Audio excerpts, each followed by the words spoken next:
로마서 12장 19절부터 21절까지 말씀 우리 같이 봉독하겠습니다.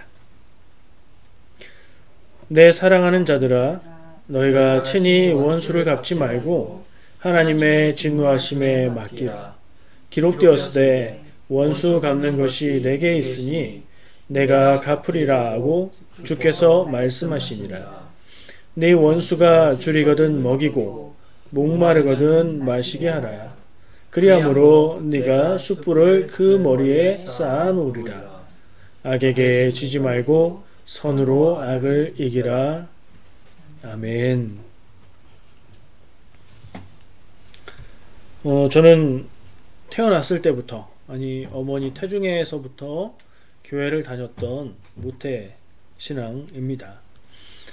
그런데도 제 어린 시절의 기억을 더듬어 보면 저의 교만한, 그리고 참 못된 그런 마음들을 지금도 기억을 하게 됩니다. 그걸 좀 얘기하면서 도입을 하려고 하는데, 오해하지 마실 것이 거듭나기 전 이야기입니다. 철없을 때. 지금은 그렇지 않습니다. 남자들은 경쟁심과 승부욕이 있다고 얘기하죠. 그래서 맞았으면 나도 때려야 속이 시원합니다. 제가 그랬었다고요. 어렸을 때. 놀다가도 장난치다가도 내가 억울하다 생각되면 그걸 갚아줘야 시원한 그런 마음이 들었고, 그걸 갚지 못하면 아주 억울하고 분하고 답답했던 그런 마음이 있었던 기억이 납니다. 근데 남자들이 그런 본능이 있다지만 현실적으로는 그 마음을 다 그렇게 표현해서 행동을 할 수가 없지요. 현실적으로 그렇게 하고 싶은 대로 했다간 경찰과 친하게 될 테니까 말이죠. 나를 괴롭게 한 원수는 그만큼 혹은 그 이상으로 괴로움을 당해야 공평하다, 이런 생각이 있기 때문에 그런 마음을 갖는 것 같습니다. 여자들은 어떤지 모르겠습니다. 제가 여자의 마음을 몰라서. 여자들도 그렇습니까? 여자들도 머리 잡혔으면 나도 머리 잡아야 되고, 욕을 먹었으면 나도 욕을 해야 되고, 뭐 그런가요? 다를 수도 있겠죠. 저는 여자들에 대해서 좀 환상을 갖고 있는 것 같고, 그 환상은 굳이 깨지 않는 게 좋을 것 같다, 그런 생각을 합니다. 어쨌든 저의 경험에서 그런 기억을 해봤습니다. 내가 당했으면 복수를 해야 되는데, 그걸 갚지 못하고 해결하지 못하면 그 상대가 나에게 원수가 됩니다. 내가 당한 것을 그와 동일하게 혹은 그 이상으로 갚으면 친구가 되지요. 남자들은 싸우고 친구가 되는 그런 이상한 심리가 있는 것 같은데, 그걸 갚지 못하면 그때부터 원수가 됩니다.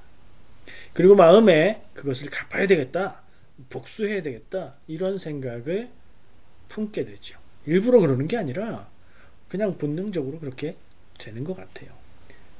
근데 어떻습니까? 지금 어른이 되어서 또는 남의 이야기처럼 들으면서 판단해 보면, 내가 당했다고 해서 그걸 똑같이 갚아줘야 되는데 못 갚았으니 쟤는 나의 원수다, 이걸 꼭 갚으리라, 이걸 마음에 품고 사는 것, 어리석고 바보 같은 행동입니다.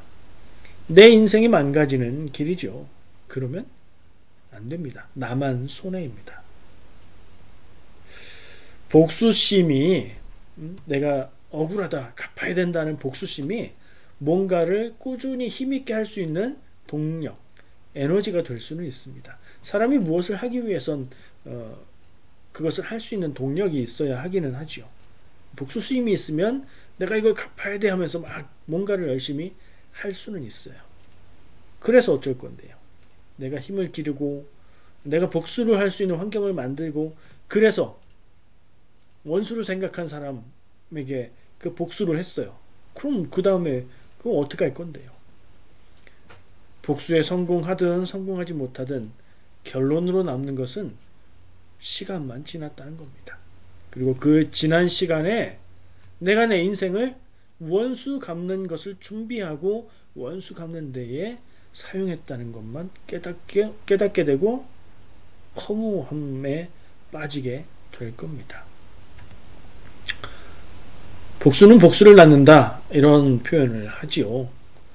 맞아요. 뭐 아버지의 원수 그리고 딱 원수를 갚으면 또 나에게 당한 원수가 또 아들이 있어서 또 그 아들이 칼을 갈고 나를 찾아와서 아버지의 원수 이거 주고받고 계속 할 겁니까? 생각해 보면 복수한다는 건 참 어리석은 일인 겁니다.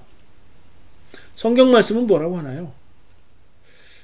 원수가 있거든 내가 억울한 일을 당했거든 어떻게 하라고 합니까? 오늘 본문 말씀에도 그 내용이 있었어요. 19절 내 사랑하는 자들아 너희가 친히 원수를 갚지 말고 어떻게 하래요? 하나님의 진노하심에 맡기라. 하나님께 맡기라. 네가 직접 원수를 갚지 말고 하나님께 맡기라. 기록되었을 때 원수 갚는 것이 내게 있으니 내가 갚으리라. 하나님이 사랑하는 자녀의 원수 된 것은 하나님이 갚으신다.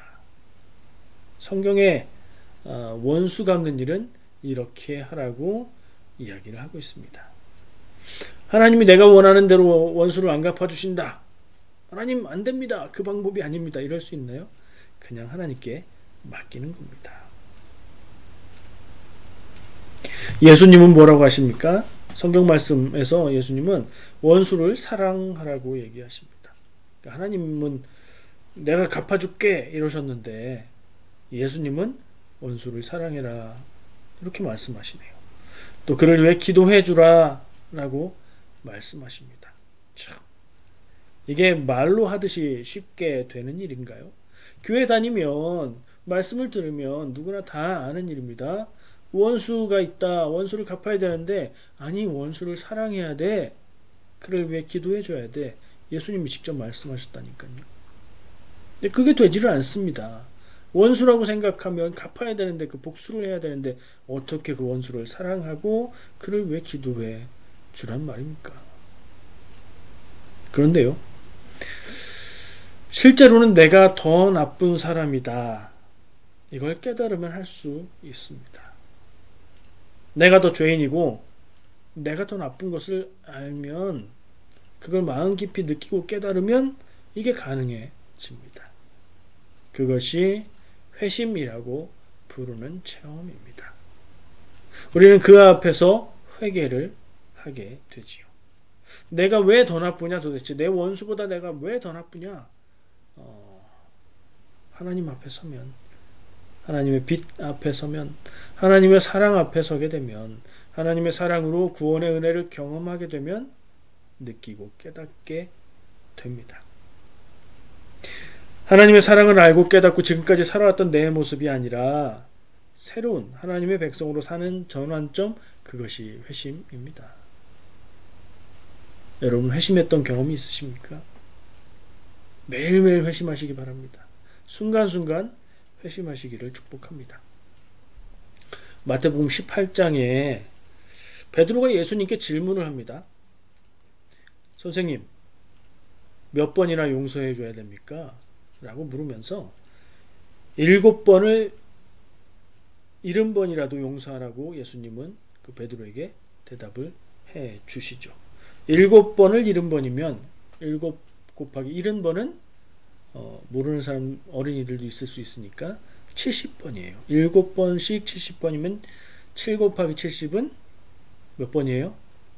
490번입니다. 490번까지 용서하고 491번째부터는 용서 안 해도 될까? 그 얘기 아닌 거 아시죠? 한 사람에 대해서 490번을 용서하는 것도 사실은 거의 불가능한 일 아닐까요? 어떻게 한 사람이 490번씩이나 용서받을 죄를 나에게 지을 수 있을까요? 그죠? 근데 또 다른 의미로는 성경에서는 숫자가 상징이 있다고 얘기하죠. 7이라는 숫자는 하나님의 숫자라고도 말하기도 하고 완전수라고 말하기도 합니다. 완전수라고 해서 7 숫자가 완전하다 이게 아니라 7개, 7번이라는 의미가 들어가면 그것은 충분히 풍족히 완전하게 라는 의미로 해석해야 된다는 거죠. 근데 그 7번이 몇 번이요? 7번이 70번. 그러니까 완전히 완전하게 끝까지 용서해라. 그런 말씀으로 이해가 됩니다.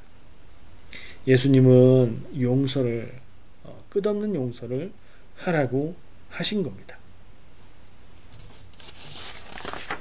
그 이야기를 답을 주시고 나서 바로 이어서 비유를 이야기해 주는데요. 들으면 여러분들도 기억나실 거예요. 왕이 있는데 그 왕에게 1만 달란트 빚진 사람이 있었어요. 신하 중에.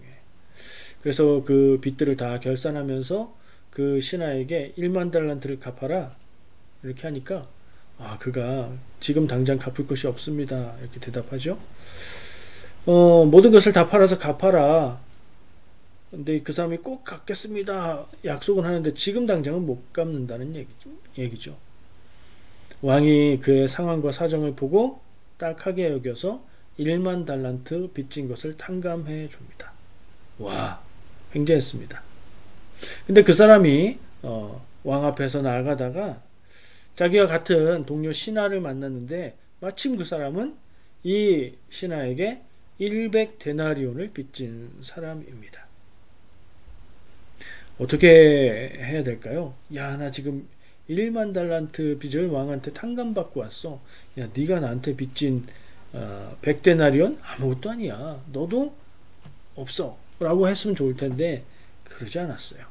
야, 너 빚 갚아. 보자마자 그러는 거예요. 100데나리온 지금 갚으라고. 지금 못 갚아? 그래서 그를 감옥에 가두었다. 이렇게 얘기를 하셨는데 다른 사람들이 그 상황을 보고 왕에게 말합니다. 이 상황을. 그 1만 달란트 탕감받은 이 신하가 자기한테 100데나리온 빚진 사람을 갚으라고 감옥에 가뒀습니다. 어떻게 이럴 수 있습니까? 왕이 그 신하를 다시 부릅니다. 네가 어찌하여 그랬느냐? 너 다시 내가 탕감해준 빚 갚아라. 그래서 다시 감옥에 갇히게 되었다 라고 예수님이 이야기를 해주신 거예요. 무슨 이야기입니까? 빚에 관한 거죠. 무엇이 더 크고 아주 큰 것과 조금 큰 것의 비교를 얘기하는데 어느 정도 그게 차이가 날까요? 여러분 달란트가 얼마인지 아십니까? 달란트는 동전 하나 혹은 티켓 하나 교회에서 달란트 잔치 하는 그게 아닙니다. 달란트는 돈의 그 단위가 아니고요. 무게의 단위입니다.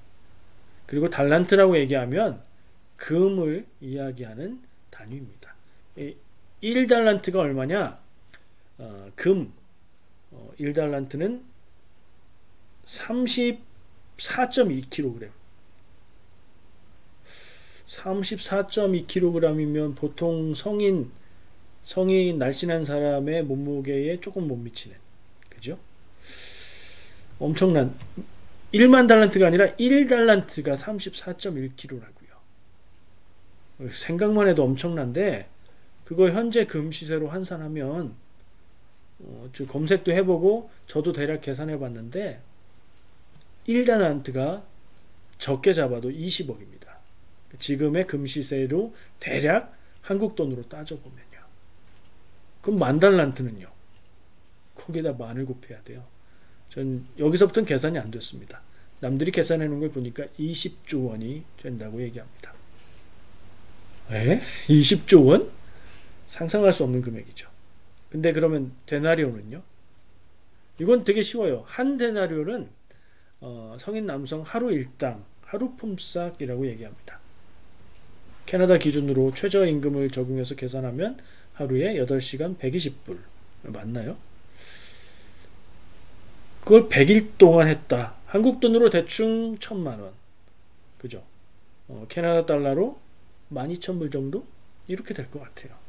와, 20조하고 1,000만 원하고 비교가 되나요? 비교가 안 되죠. 1,000만 원은 마음 먹고 일해서 갚으려고 하면 1년이 뭐예요? 몇 달 안에도 갚을 수 있는 그런 금액일 겁니다.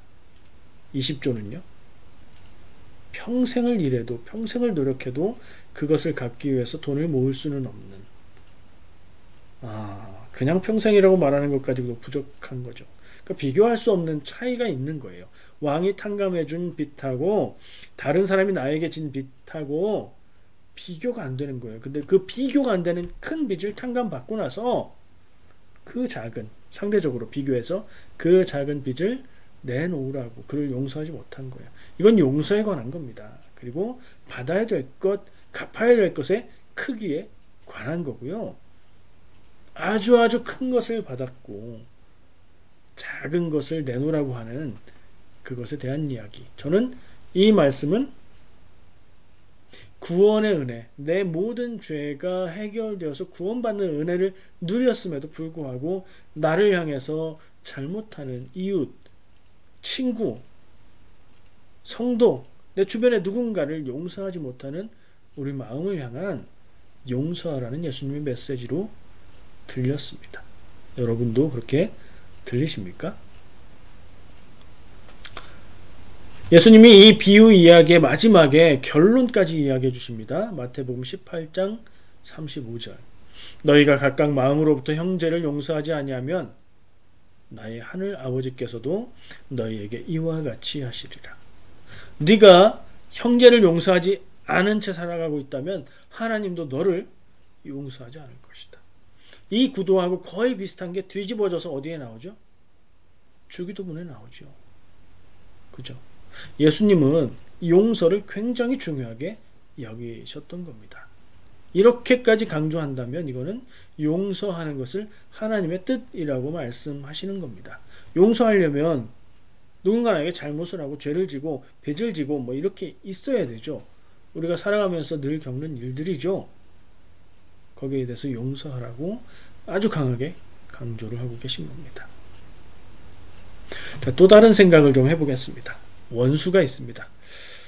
글쎄요, 원수라는 용어가 좀 실감되고 와 닿습니까?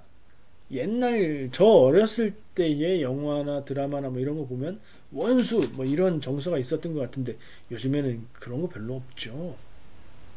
근데 하여튼 원수 같은 사람이 있다. 어떻게 느껴지십니까? 혹시 지금 그 말을 들으면서 마음속에 떠오르는 그 원수 같은 한 사람이 있습니까? 옆에 있는 사람 말고요. 그 사람은 사랑해야 될 사람입니다. 원수로 여기지 마시고요. 원수라고 생각하는 사람, 나에게 괴로움을 주고 나를 괴롭히고 나에게 피해를 준 사람, 아까 제가 처음에 얘기했던 것에 따르면 그럼에도 불구하고 내가 그것을 갚지 못했던, 복수하지 못했던, 그래서 내 마음속에 원수로 늘 복수해야 될 사람으로 생각되는 사람, 나를 너무너무 괴롭히는 사람, 뭐 이런 사람이 될 수 있겠죠. 근데 실은 다르게 생각해보면 그 사람은 어떻게 하지 않아도, 내가 어떻게 되지 않아도 원수가 나에게 유익을 줄 수 있는 그런 존재가 될 수 있습니다. 생각만 바꾸면요. 말이 되는지 한번 들어보세요. 사람들이 괴롭힘을 당하고 어려움을 당하고 원수 같은 사람이 있다 그러면 보통은 두 가지 중에 하나를 생각합니다. 첫 번째, 그냥 괴롭힘을 당하고 억울하겠지만 참고 마는 경우가 있습니다. 대부분 이 경우를 선택을 할 겁니다. 왜냐하면 이게 큰 문제가 없고 나만 참으면 되니까요. 근데 이거 힘듭니다. 괴롭죠. 마음의 응어리가 집니다. 그게 아니면 지금은 힘이 없어서 당하지만 내가 힘을 길러서 통쾌하게 복수를 하겠다. 이런 마음을 마음에 담고 삽니다. 아까 그렇게 살지 말자 이렇게 얘기했죠. 둘 다 좋은 길이 아닙니다. 그럼 어떻게 해야 되나요? 나를 괴롭게 하는 원수지만 어떻게 받아들이고 대하느냐에 따라서 나에게 득이 되는 존재로 바꿀 수 있습니다. 그럴 수 있으면 좋죠. 어떻게 할 수 있을까요? 자, 잘 들어보세요. 내가 알지 못하는 나의 잘못과 부족함을 말해주는 사람이 여러분 곁에 있습니까? 다시요. 내가 나를 잘 모르잖아요. 나 자신은. 그래서 내가 나의 부족함과 연약함과 나의 잘못된 점들을 잘 몰라요. 그죠? 인정하시죠? 근데 내 곁에 있는 나와 가깝고 친하고 나를 사랑하는 사람들이 그 얘기를 나한테 해주나요? 그 쉬운 일이 아닙니다. 그냥 가까운 사람이고 친한 사람이고 사랑하는 사람이기 때문에 품어주고 보듬어주고 봐주기는 하지만 그것을 말해준다는 건 어려운 일입니다. 왜냐하면 상처를 줄 수 있고 거기에 대해서 격하게 반응을 할 수도 있기 때문이죠. 만약에 여러분의 곁에 그런 반응이 예상됨에도 불구하고 나의 잘못과 나의 부족한 점을 말해줄 수 있는 사람이 있다면 정말 행복한 겁니다. 정말 감사해야 될 일입니다. 없다면 그게 보통이에요. 근데 아무리 사랑하는 사람이라도 정말로 나를 너무너무 아끼고 욕을 먹어도 친구 관계가 끊어져도 나를 위해서 이야기해 줄 수 있는 그런 친구가 아니더라도 나에게 너무나 쉽게 나의 부족함과 잘못을 얘기해 줄 사람이 있는데 그가 바로 원수입니다. 무슨 뜻에서 그러냐면 나를 싫어해요. 나를 미워해요. 나를 괴롭히고 싶어해요. 그런 사람들은 너무 쉽게 나의 결점과 잘못과 못난 점들을 말해줄 수 있지요. 가까운 친구보다 낫다니까요, 원수가. 그 얘기를 고지 듣고 잘 듣고 귀담아 듣고 나의 모습을 돌아보고 반성하면 그 사람은 나에게 상처받으라고 하는 말일지 몰라도 나는 그 말을 나를 위한 비판으로 듣고 나를 더 좋은 사람으로 만들어 갈 수 있어요. 그러니 원수가 아니라 나의 부족한 점을 말해줄 수 있는 나의 좋은 스승이 될 수 있다. 이런 얘기입니다. 말이 되나요? 말은 되는 것 같은데 납득이 되십니까? 받아들여지십니까? 그건 또 쉽지 않죠. 그러나 한번 생각해보고 나를 괴롭게 하는 일들, 나를 힘들게 하는 사람들 싫어할 것만이 아니라 그 일들을 내게 득이 되고 나에게 좋은 길을 가르쳐 줄 수 있는 스승으로 우리가 생각하고 나를 바꿔 나간다면 오히려 원수가 나에게 좋은 그런 친구가 될 수 있다. 이런 생각을 했습니다. 복수 얘기를 왜 시작했을까요? 복수라는 주제가 성경에도 찾아보면 많이 나옵니다. 원수 갚는 것. 저는 이 신약에서만 이렇게 원수 갚지 말라 뭐 이런 얘기가 나오는 줄 알았더니 아까 우리가 읽은 본문에서도 그렇게 나왔죠. 기록되었으되는 뭐예요? 구약 성경에 써 있다 그 얘기예요. 구약에도 그 얘기가 있다는 거지요. 레위기에도 나오고 성경의 여러 군데에서 원수를 대할 때에 복수하려고 하지 마. 하나님이 갚아주실 거야. 원수를 사랑해라. 그를 위해서 기도해줘라. 이것이 성경이 공통적으로 내고 있는 목소리였습니다. 가장 큰 복수는 용서라는 말이 있습니다. 다시요. 가장 큰 복수는 용서다. 왜요? 원수를 용서할 때 그가 부끄러움에 빠지게 될 수 있기 때문이죠.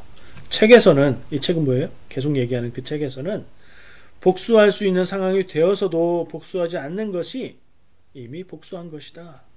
이렇게 말하고 있습니다. 생각나는 내용이 있죠. 다윗과 사울의 이야기. 다윗이 자기를 죽이려고 늘 쫓아다니고 핍박하고 괴롭혔던 사울을 두 번이나 다윗 앞에서 무방비 상태로 있는 사울을 다윗이 죽이지 않고 그대로 떠나갔던 내용이 있어요. 기억하시나요? 그 동굴 속에 숨어 있는데 그 동굴에 들어와서 일부러 들어왔다가 부하가 다윗한테 죽여버리죠. 그랬더니 다윗이 죽이지 않잖아요. 옷깃만 베죠. 다윗을 잡으려고 쫓아왔던 사울의 군사들이 잠들어 있었고요. 모두가 잠들었어요. 불침번 이런 거 하나도 없이. 그래서 다윗과 부하들이 진으로 들어가서 잠자고 있는 사울 곁에까지 가서 사울의 창과 물병을 가지고 나왔던 일도 있지요. 다 사울을 죽일 수 있었던 기회인데 그것을 원수로 여기고 원수를 갚지 않고 하나님께 맡겼던 다윗의 모습 우리가 기억하게 됩니다. 자, 오늘 나눈 말씀으로 우리가 억울한 일을 당하고 누군가를 원수로 여기는 분노가 일어나고 그 일을 갚아주고 복수하고 싶은 마음이 나를 지배할 때에 이것을 어떻게 해결할 수 있을까 이 생각을 나눠봤습니다. 한마디로 요약하면 뭐라고 얘기할 수 있을까요? 지금 오늘 제가 함께 쭉 나누었던 내용들을 생각할 때 원수에게 복수하라? 아니죠. 원수에게 복수가 아닌 용서를 하라. 그것이 가장 큰 복수가 될 수 있다. 유대인들의 탈무드엔 이런 말이 있다고 합니다. 잘 사는 것이 최고의 복수다. 또 철학자 임마누엘 칸트는 이런 말을 했습니다. 가장 큰 복수는 복수의 대상보다 행복해지는 것. 복수해야지 이런 마음을 품고 살면 우리가 행복해질까요? 절대 그렇지 않습니다. 원수를 갚아야지, 복수해야 돼, 너 어디 잘 되나 두고 보자, 이런 마음을 내가 품고 산다면 내 인생이 얼마나 불쌍하고 불행합니까? 그런 마음과 생각으로 인생을 살아간다는 것, 그 미움의 마음으로 힘을 삼아서 인생을 살아간다는 것, 인생을 낭비하는 일입니다. 도저히 용서할 수 없고 생각하면 치가 떨리는 사람 혹시 있으십니까? 그 사람을 생각하면서 이렇게 한번 다짐해 보시기 바랍니다. 두고 봐라. 내가 잘 살고 만다.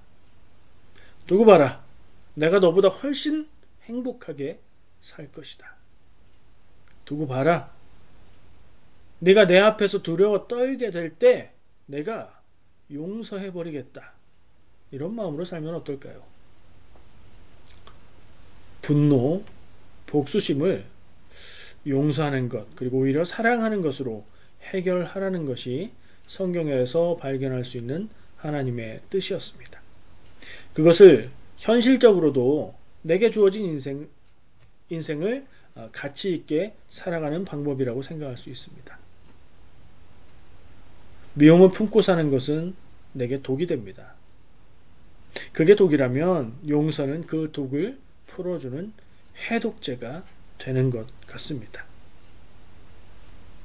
용서가, 사랑하기가 도저히 안 된다면, 아까 1만 달란트, 20조, 그리고 100데나리온, 1000만원, 그 얘기 기억나시죠? 나를 구원하시는 하나님의 사랑을 기억하고 그 사랑의 능력으로 용서하고 사랑하고 기도합시다. 기도하겠습니다.